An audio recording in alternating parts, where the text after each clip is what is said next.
Let's whip up a chocolate pavlova in just a minute. First, preheat your oven to 300 degrees Fahrenheit and prep a baking sheet with parchment paper. Draw an 8-inch circle on the paper and flip it over. Now, in a large bowl, whisk 6 egg whites until soft peaks form. Gradually add 1½ cups of sugar, 1 tablespoon at a time, until the meringue is shiny and forms stiff peaks. Gently fold in 3 tablespoons of sifted cocoa powder, 1 teaspoon of balsamic vinegar, and 2 ounces of finely chopped dark chocolate. Spoon the meringue onto the parchment paper, using the circle as a guide. Smooth the sides and top, and create a slight dip in the center. Pop it in the oven, drop the temp to 250 degrees Fahrenheit, and bake for 1 hour and 15 minutes.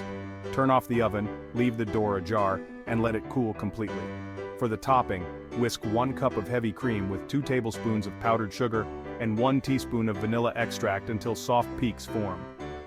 Carefully transfer the pavlova to a serving platter, spread the whipped cream on top, and decorate with fresh berries and shaved chocolate.